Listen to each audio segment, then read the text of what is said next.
is not a winning play. So I think I'd expect the Deadly Poison here.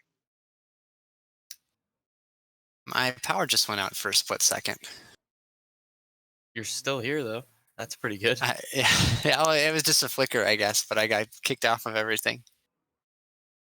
So Gordon's still debating. He just drew a 5-mana Gadgetzan Auctioneer, so he can set up for next turn being pretty strong by developing the dagger. It's even more incentive to do it now because it gives you a good chance to kill whatever draining plays on the next turn while keeping your Gadgetzan safe. So Drain does have the good turn 5 play with the Azure Drake.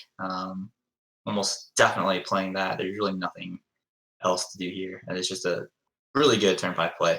One of the reasons why the card was rotated because every deck that wanted something to play on turn 5 just put Azure Drake in and called it good. And it was a good card, so definitely expect to see it here, depending on how long he wants to think about it. Picks up the Fire Elemental right on curve, so Drain at least getting the cards in the right order to match his mana. And now the option for Corden, he picks up the Conceal. He can, wow, Gadgetzan, Coin, Conceal, and Go Nuts next turn. Seems like a good option. So pretty good draws for both players, but kind of like the way that the rogue draws are lining up here. Especially picking up. Doesn't really have a spell follow-up on the next turn, but still is pretty good at a stealth Auctioneer heading into his command turn. Clarity, what are you looking at from the Shaman perspective? What would you do here? Give me a second. I don't know that there's a lot to do besides the 6-drop. Yeah, you just pretty much send the 3 damage face and put a 6/5 on board. Yeah, I think that's probably right. You know you have the answer to the Gadgetzan next turn. So interesting he's going for the Defender here.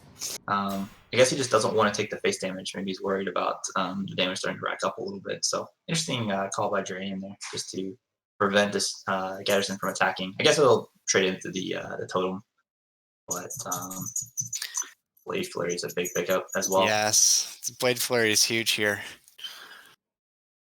Do you think we'll see this Phantom Knives first? No, or not? It looks like he's content just to send back the Azure Drake. So I have a question.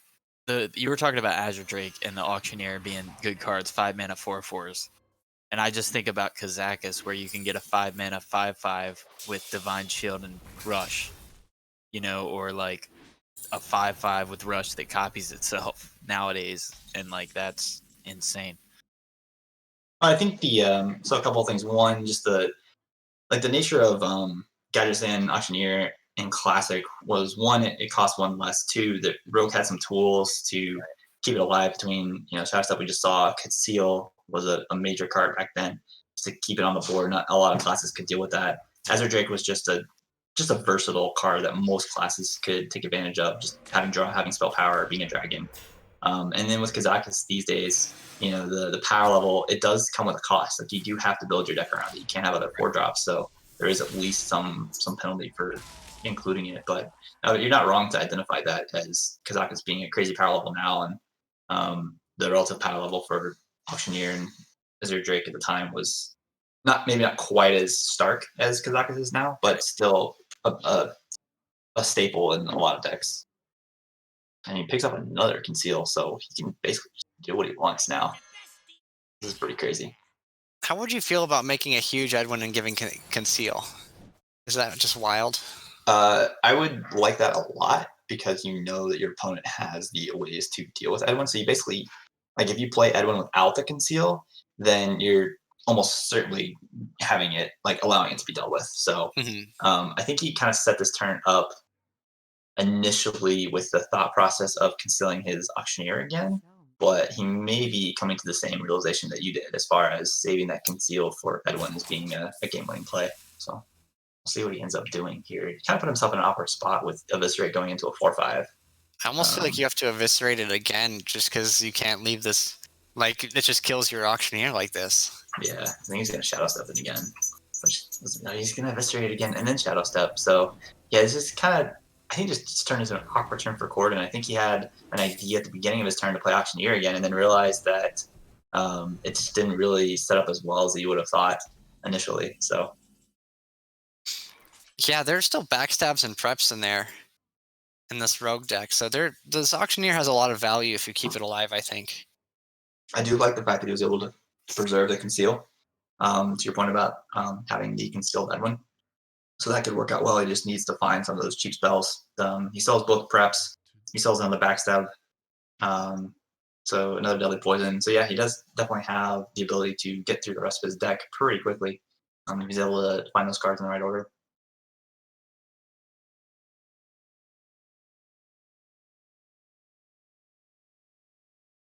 Yeah, and both eviscerates. Dumping 2 eviscerates into a Yeti is not ideal when your opponent's at 18 life. So It doesn't feel good. yeah, so I think that one possibly may come back to haunt him, but we'll see if he's able to. If the Edwin is enough to get him through. Right. I think if we make it big enough and put some Cold Bloods on top, it should be 18. Right. Were Edwins smaller back in the day, and you would see that and be like, "Holy crap, that's a big Edwin."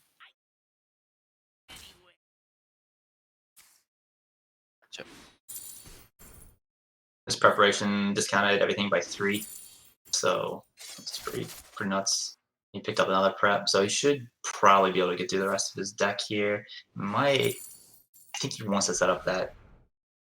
Yeah. We could Cold Blood this Gadget Sand and then play the Edwin Conceal. Right. Yeah, I think that's probably where we're going with this. But it looks like he's gonna set up the Blade Flurry, but is that right? Because he's gonna get. Yeah, he's kind of losing the value of the prep by doing it this way. And he's not going to be able to Edwin and conceal. That dagger is just the 2 mana for the dagger. Just doesn't feel great here. They might just sacrifice the auctioneer. Oh, interesting. So he's gonna. Okay, so just use the prep on the conceal. This might still be enough. I think it will. I mean, there's 2 Cold Bloods. Yeah. There's a chance that the auctioneer dies, but with both Cold Bloods in hand, is there a chance that the Edwin dies? If he rolls a spell power totem and then hits the 5 damage on both, I think that's the out for That's Beef quite now. the high roll if it manages to happen. I mean, But what if it did? it's the only way. Like, you almost have to go for it. I think you do.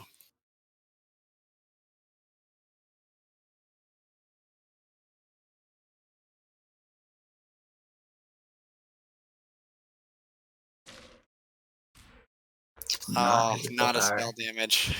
1 mana Cold Blood. That is nuts. Nope.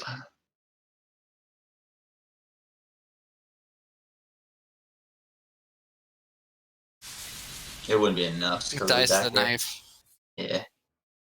That was occasionally a play that people did, but against Rogue it doesn't change anything. So. All right. What sharper? Your wit?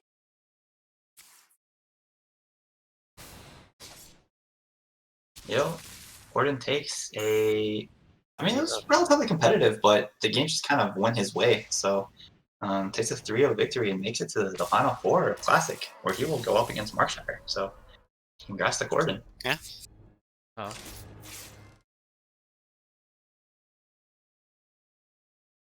Realizing I was gently myself on side.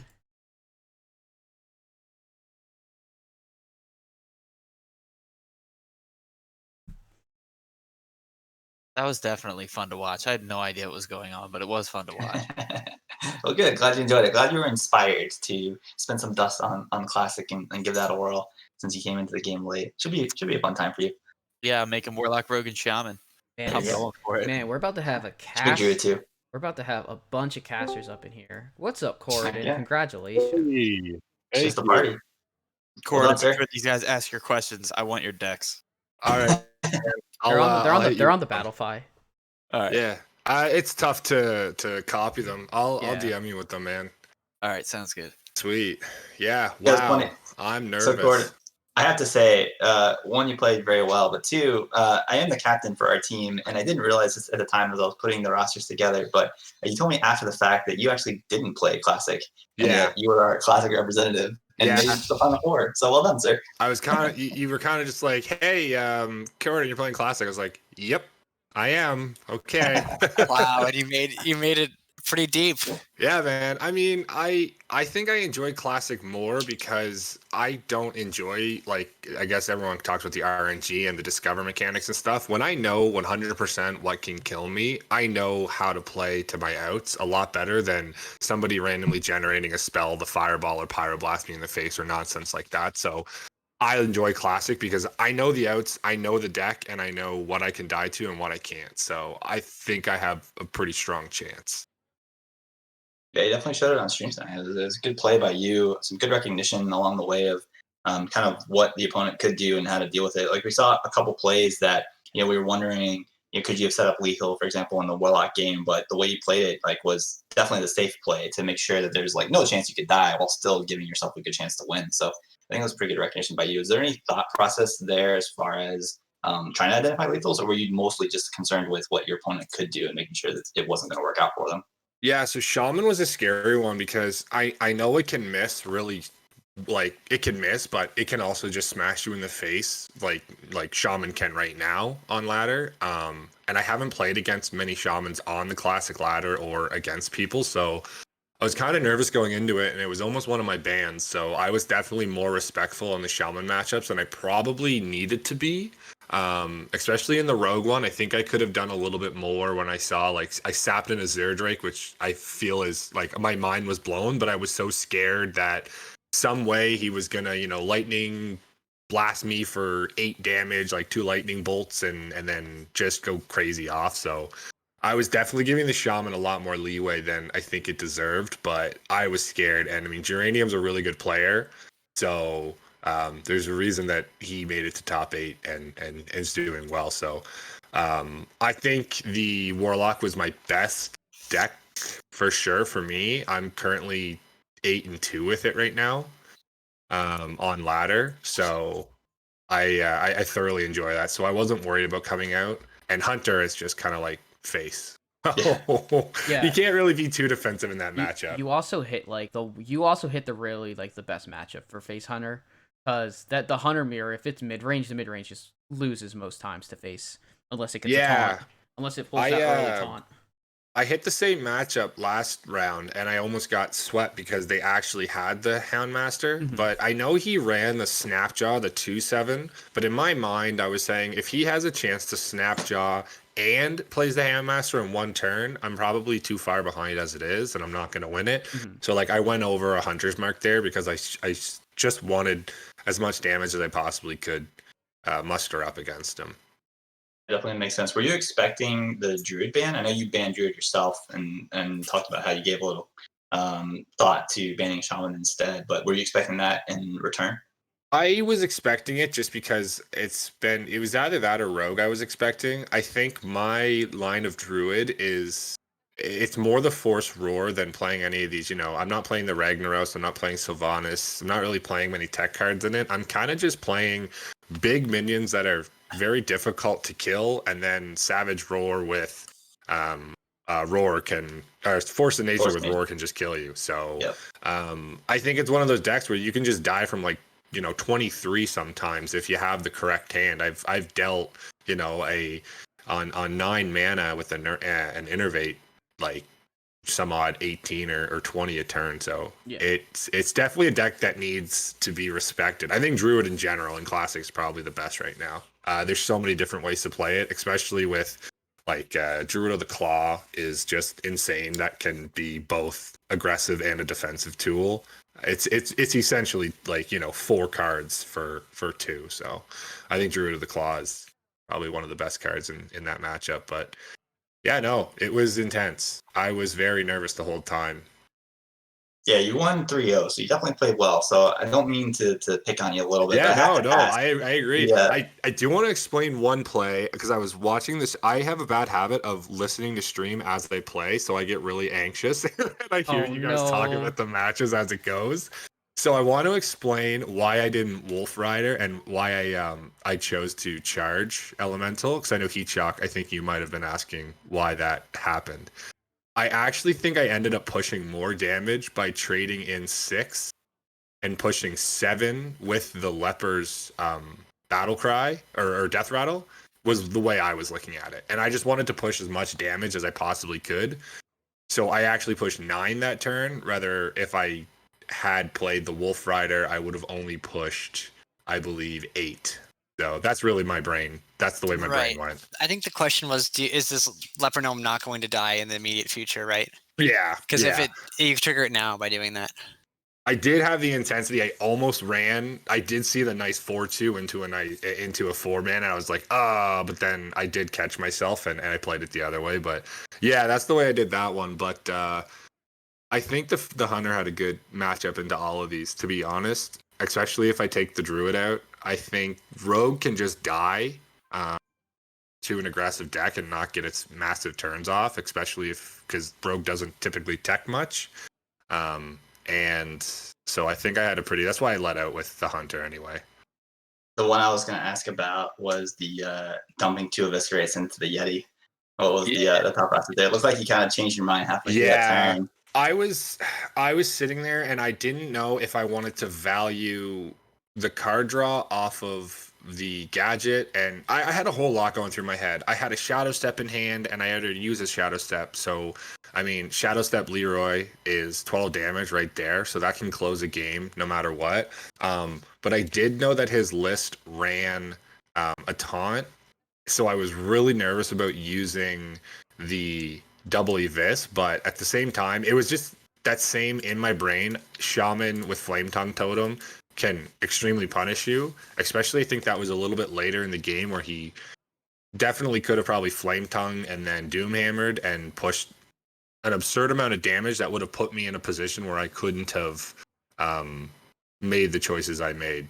But yeah, it was sinking 8 damage into a 5 health feels bad, but it worked out. Yeah, you had what you needed. Gadgets and Conceal is a ridiculous play, and you have to do it twice. So pretty nuts. So I think we got to see a lot of how Classic just has so much more reach than the Hearthstone we play today. Like even the Warlock just came and did 10 damage out of nowhere, which isn't something you think about. Yeah, that's definitely scaled that back a lot. You had a really nice, like, was it Leroy Power Overwhelming with a Faceless Double that you could have gone with? Yeah, that's one of the finishers in that deck. I mean, that's right there is 20 damage, just flat out. And if you run the double, I don't run the double. I only run the 1 copy of power. Yeah, most people do. Yeah, but you can do a ton of damage with that, and people don't expect it from a handlock because really they're gonna set you lower and lower. You're hurting yourself, and then all of a sudden they kind of forget that they also have a health total. And now you're smashing them for 20. So I was scared in the Shaman because of the hexes, but as I was playing through, when I saw the first hex come out, I kind of was just like, okay, I have 4 giants and he has 2 hexes. Something's gonna stick here. So yes, sir. Yeah. He didn't have the Earthshock for your Twilight Drake when you played that either, and I think that was a big moment. Yeah, there was a lot of things. I think he unfortunately didn't. I mean, it's bad to say someone drew poorly, but he kind of did. He didn't have the answers. I mean, he had the hex to my first giant, but as you said, when that Twilight Drake got to stick around, and it actually put in work for me. It survived. It traded off the board. It kept me alive when I needed it most. So. Yeah, I think some of the games he hit the curve they wanted, but not the answers they needed, and that was the difference. Yeah, sure. Like I don't think we saw a Doom Hammer in the 2 Shaman games, which I mean that's kind of why you're playing Shaman. And then in the Rogue game, he actually used not a frostbite, oh boy, Rockbiter. Yeah, it's the one. Thank you. He used it to clear an SI, and I was like, okay, right there. I was like, your hand is extremely clunky, I think. So I'm gonna press the attack with the Rogue. As soon as I saw that come out, and I like that rips off 6 damage off of a Doom Hammer in the late game. So I was pretty confident at that point that I had a good chance, and I had a decent amount of time to play that Rogue game out a little bit slower, I guess that you could say. Yeah, he actually did have the Doom Hammer against your handlock. but he Oh, never got it down. I think he was worried about activating the Molten Giants for a while. right.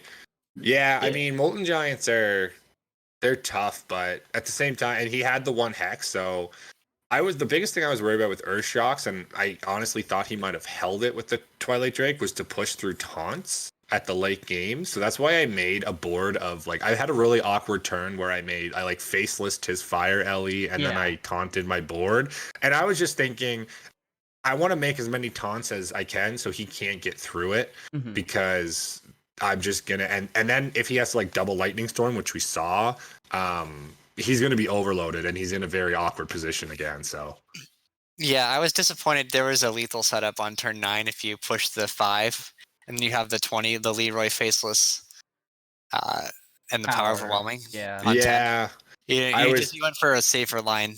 yeah, I was just so nervous. That was the biggest thing with Shaman. I was like, I could be dead right now, and I don't want to be dead. So let's do this. Let's do this safely. Yeah. That was I admire the not wanting to die line there because you knew that you had still a decent a large amount of push because 6. I mean, even if I believe if the spell totem was rolled, it might have been able to kill the entire board, but I still think it would have been tough. And I mean, it did low roll 1 where you were left with 2 minions, which helped you push for lethal. So I mean, it was a fine play either way. Yeah. Yeah. I mean, I'm just happy I got a spicy Ancient Watcher lethal. That's yeah, all I yeah, that wanted. was man. spicy, That was and it pretty was nice. fun to watch. Like, classic is so much fun to watch and play.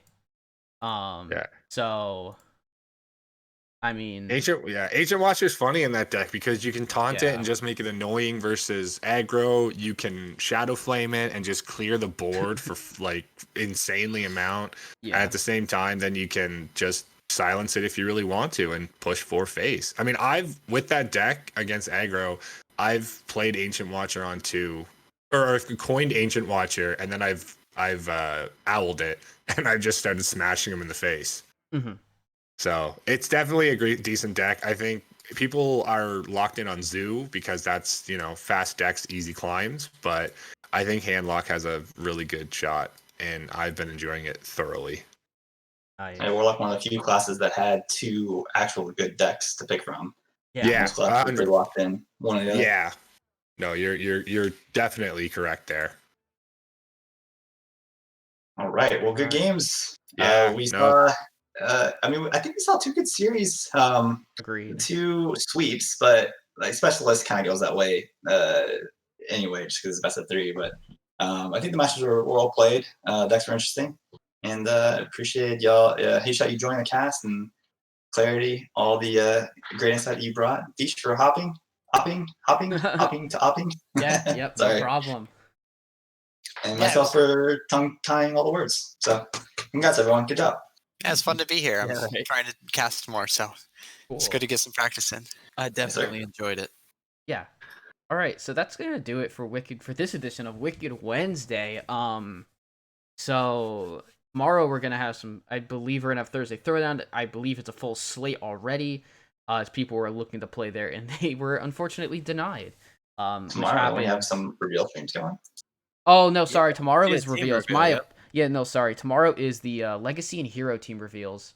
Then Friday is the Pro and Wild team reveals. Stay tuned for those.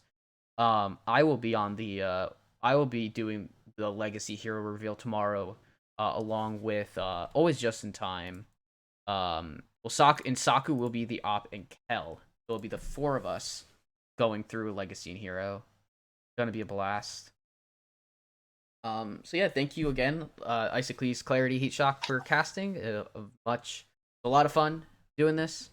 Yeah, we will see you all tomorrow. Until then, stay safe and have a great night.